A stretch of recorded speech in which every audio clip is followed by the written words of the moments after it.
अध्याय 8 में पढ़ा रहे हैं आज अनुसूचित जातियां, शेड्यूल्ड कास्ट। अध्याय 8 में पढ़ा रहे हैं अनुसूचित जातियां, शेड्यूल्ड कास्ट। शेड्यूल्ड कास्ट क्या है भाई, ये जानिएगा आप। अनुसूचित जातियों का उद्भव हिंदू समाज व्यवस्था के अंतर्गत जाति सोपान क्रम अर्थात जाति समूह में विभाजन से जुड़ा हुआ है। विभाजन से जुड़ा हुआ है। जहाँ ब्राह्मण शिखर पर है वही अछूत अधोतल पर है। हिंदू समाज व्यवस्था में सामाजिक जीवन के सभी पहलू पवित्रता अपवित्रता की धारणा से जुड़ी हुई है। यही कारण है कि जन्म पर आधारित आनुष्ठानिक पवित्रता और अपवित्रता उच्च एवं निम्न जाति समूहों के विभाजन का आधार मानी जाती है। इसके अलावा भारतीय सामाजिक संरचना स्ट्रक्चर में धर्म और कर्म की धारणाएं जाति प्रदत्त भूमिकाओं तथा कर्तव्यों से जुड़ी हुई है। क्या से? जाति और कर्तव्य से जुड़ा हुआ है। यहाँ एक महत्वपूर्ण बात तथ्य यह है कि जाति व्यवस्था के सोपान क्रम में अछूतों को कोई स्थान नहीं दिया गया है। अछूत को कोई स्थान नहीं दिया गया है। अछूत को स्थान नहीं दिया गया है। इन जातियों को प्रायः चंडाल कहकर पुकारा जाता है। इन जातियों को क्या? चंडाल, दोम, घासी कह के पुकारा जाता है। ये दुर्भाग्यपूर्ण है। एक गांव और कस्बों के बाहर बस्ती में रहकर अपना जीवन यापन करते हैं। इसीलिए इन जाति समूहों को बुद्धिजीवियों के नाम से भी जाना जाता है। एक गांव के बाहर कस्बा में झोपड़ी बना के रहते हैं। इनको हम वही जातियों के नाम से भी जाने जाते हैं। वही जातियों के नाम से भी जाने जाते हैं। स्वतंत्रता प्राप्ति के पश्चात भारतीय संविधान इंडियन कॉन्स्टिट्यूशन में अछूत जातियों को अनुसूचित जातियों के रूप में सूचीबद्ध किया गया है। इन जातियों को सूचीबद्ध किए जाने का प्रमुख उद्देश्य उन्हें भेदभावपूर्ण, शोषित और अपमानजनक जीवन शैली से निजात मुक्ति दिलाना है। यही कारण है कि उनके सामाजिक, आर्थिक, राजनीतिक, सांस्कृतिक और शैक्षणिक उत्थान के लिए अनेक प्रावधान किए गए हैं। स्वतंत्र भारत की लोकतांत्रिक सरकारों द्वारा सरकारी नौकरियों, शिक्षा, राज्य विधानसभाओं तथा लोकसभा में पार्लियामेंट में अनुसूचित जातियों के लिए आरक्षण की विशेष सुविधा प्रदान की गई है। और संविधान के अनुच्छेद 17 में अस्पृश्यता उन्मूलन तथा पैसा ऐसा करने पर दंडित करने का प्रावधान किया गया है। दंड के भागी होइएगा ऐसा कीजिएगा तो, है ना। भेदभाव की भावना को समाप्त करने के लिए अनेक सरकारी और गैर सरकारी प्रयत्न किए गए हैं। इनमें प्रमुख प्रयत्न का विवेचन यहाँ प्रस्तुत किया गया है।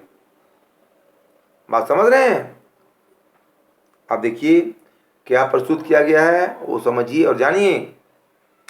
अनुसूचित जातियों के प्रति भेदभाव समाप्त करने हेतु सरकारी और गैर सरकारी प्रयत्न किए गए हैं। हेडिंग है, इसमें है government and non government incentives addressing scheduled caste. यानी भारतीय संविधान इंडियन कॉन्स्टिट्यूशन में समानता, धर्मनिरपेक्षता तथा लोकतांत्रिक मूल्यों, वैल्यू और समाजवाद के सिद्धांत पर आधारित है। और संविधान के अंतर्गत दलितों, अति पिछड़ों, गरीबों और जनजातीय समुदायों, कम्युनिटी के लोगों के जीवन स्तर में सुधार, सामाजिक समानता और सुरक्षा प्रदान करने हेतु अनेक प्रावधान किए गए हैं। दलितों के उत्थान के लिए विभिन्न स्तरों पर आरक्षण की व्यवस्था की गई है ना। शिक्षा के प्रसार हेतु अनेक सुविधाएं प्रदान की गई है। सरकारी एवं गैर सरकारी प्रयत्नों का संक्षिप्त विवरण इस प्रकार किया गया है जो आपको हम बता रहे हैं। देखिए क्या क्या किया गया है, ये आपको जानना मस्ट इम्पोर्टेंट है। सरकारी प्रयत्न का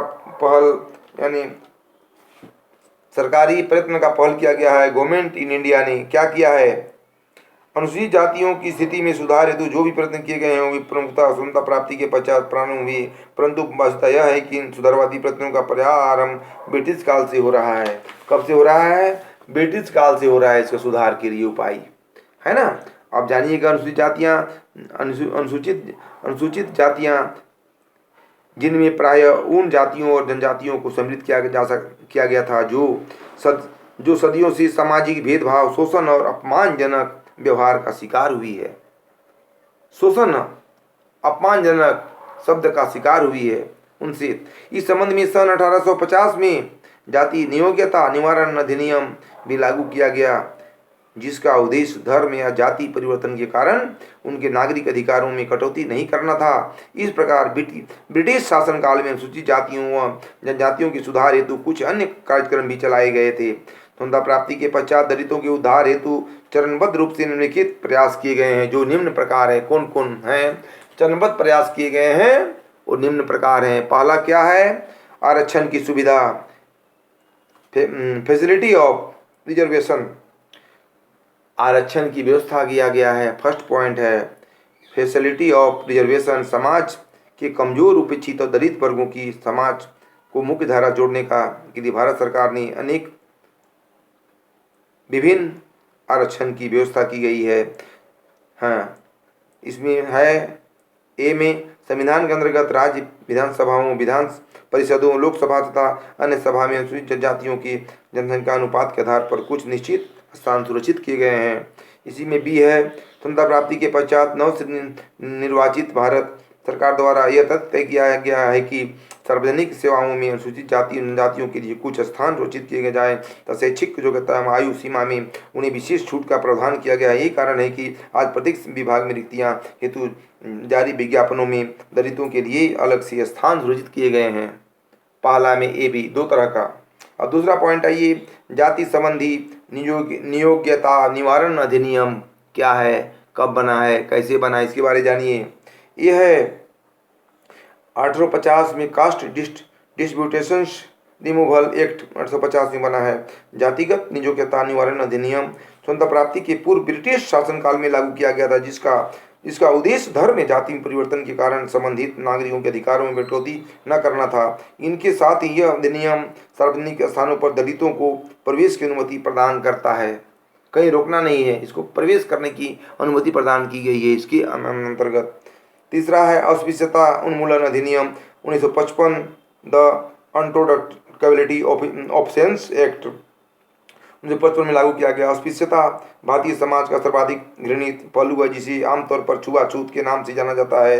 भारत सरकार द्वारा समाज में बड़े स्तर पर विद्यमान इस कुप्रथा को समाप्त करने के लिए पुनः 1955 में अस्पृश्यता उन्मूलन अधिनियम लागू किया गया।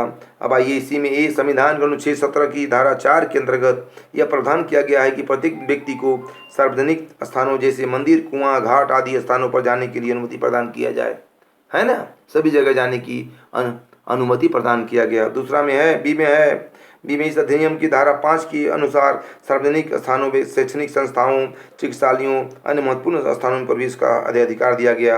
इसी में सी में अधिनियम के अंतर्गत धारा 7 में यह प्रावधान किया गया कि 4 एवं 5 में किए गए प्रावधानों के अनुरूप ही अथवा अस्पृश्यता को बढ़ावा देते हुए इसी कठोर दंड की व्यवस्था किया गया और 6 माह की कैद अथवा 500 रुपया जुर्माना की व्यवस्था किया गया अगर कोई कुछ तरह का इसमें शोषण करता है तो।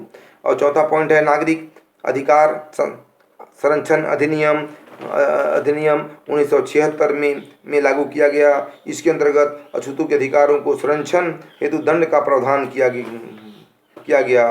500 रुपया जुर्माना, 1000 रुपया देने का प्रावधान किया गया, 6 माह तक सजा। पांचवा पॉइंट है अनुसूचित जाति एवं अनुसूचित जनजाति अत्याचार निवारण अधिनियम 1889 में किया गया। इस अधिनियम के अंतर्गत संविधान के अनुच्छेद 17 के अंतर्गत अस्पृश्यता उन्मूलन के जुड़े हुए उपबंध लागू किए गए। उसमें संशोधन का उन्हें और अधिक महत्वपूर्ण मजबूती प्रदान की गई है ना, बहुत तरह की प्रावधान इसमें किया गया है। अगला पॉइंट है आपका संविधान संशोधन अधिनियम 2005 के अंतर्गत जो संविधान संशोधन अधिनियम लागू किया गया उसे 93 में संविधान संशोधन के नाम से जाना जाता है। अधिनियम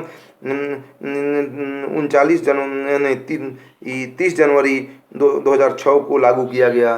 30 जनवरी 2006 को लागू किया गया और संयोग बंद 2006 में लागू किया गया। और 1850 का जातीय नियोक्ता अधिनियम दोनों का ही संबंध शिक्षा से है। उपयुक्त विवेचन से स्पष्ट होता है कि देश में अस्पृश्यता की समाप्त करने हेतु भारत सरकार ने अनेक कार्यक्रम लागू किए गए हैं। बस इतना ही।